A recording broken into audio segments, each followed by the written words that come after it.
Le bio. Mhm. Est-ce qu'on fait un petit détour par le bio? Le Oui, bio, c'est bon. Le bio, il y a des on fraudes. peut en Est-ce que parler. le bio, qu'est-ce qui se passe? Alors, il y a beaucoup à en dire sur le bio. Donc déjà, pour être très clair, moi je suis un fervent défenseur du bio. Je consomme bio autant que possible.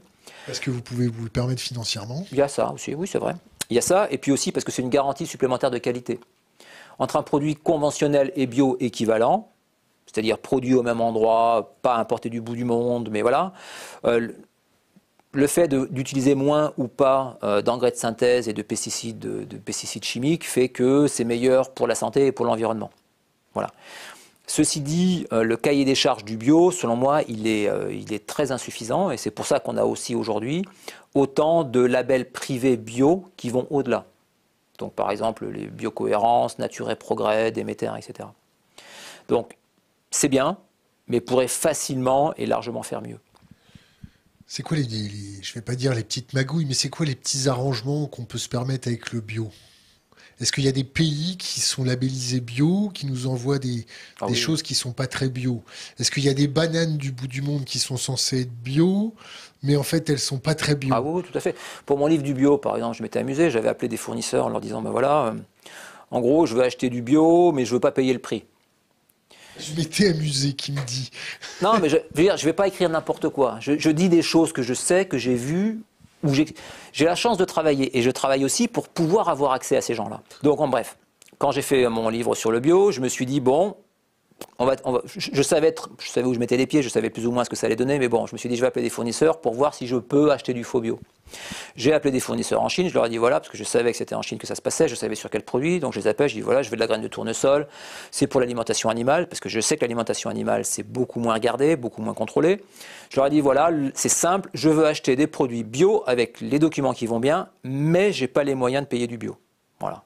Il y en a deux ou trois qui m'ont rappelé pour me dire ah, c'est difficile, nanana. Et l'écart de prix normal qui était au début, je ne sais plus, de 20%, assez rapidement il est tombé à 8%. On m'a dit c'est le minimum qu'on puisse te faire pour avoir le produit avec document. Jamais on a dit c'est du faux bio, etc., etc. Mais entre nous, c'était très clair. Et c'est pas possible d'avoir un produit bio avec un écart de prix à 8%. Pourquoi? Parce que ça coûte beaucoup plus cher de faire du bio. Ça coûte, parce que, par exemple, au niveau des engrais, vous ne pouvez pas avoir d'engrais chimiques. Or, l'engrais naturel coûte extrêmement cher par rapport à l'engrais chimique. Pareil pour les produits de traitement. Les produits de traitement coûtent beaucoup plus cher. Et j'en sais quelque chose, puisque là où je travaille aujourd'hui, on fait des produits pour la culture biologique. Pareil, il faut plus de main-d'œuvre, le rendement est inférieur. Enfin, produire bio, ça coûte plus cher. Et 8%, c'est pas suffisant. Surtout pour ces produits-là. Et c'était pour quelle quantité que le faux vrai bio, là? J'avais demandé pour quelques conteneurs. Alors, je ne sais plus la quantité que j'avais demandé, mais quelques conteneurs. Sinon, en dessous, c'est pas sérieux. C'était dans quel, c'était dans quel pays? Chine. Chine? Ouais. Ils ont l'habitude de faire des choses comme ça? Bah, je suppose que oui. Enfin, moi, je l'ai trouvé très facilement.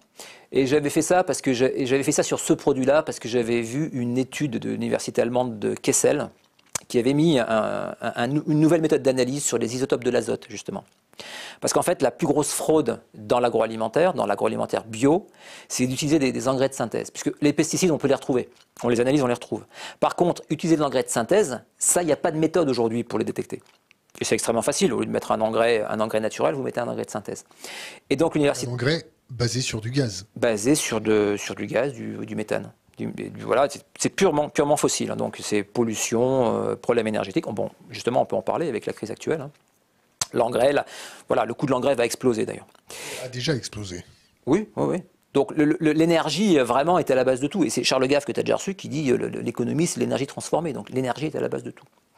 Et pour finir avec cette histoire-là, donc l'université de Cassel avait analysé l'isotope de l'azote, puisqu'en fait l'azote, tu as l'azote lourd, l'azote léger, l'azote 15, et voilà. Et en fait, l'azote chimique contient de l'azote atmosphérique qui est de l'azote léger, on va dire. Beaucoup plus que l'azote lourd qu'on peut trouver au niveau du sol. Et ils avaient démontré qu'à peu près 80% des produits chinois qu'ils avaient testés, dont des graines de tournesol, 80% avaient été cultivés avec de l'engrais de synthèse. J'ai appelé des fournisseurs, dans la région de Dalian, dans le nord, j'avais trouvé des négociants dans ces produits-là, à des prix compétitifs. Et voilà, très facilement, en quelques coups de téléphone, ça s'est fait.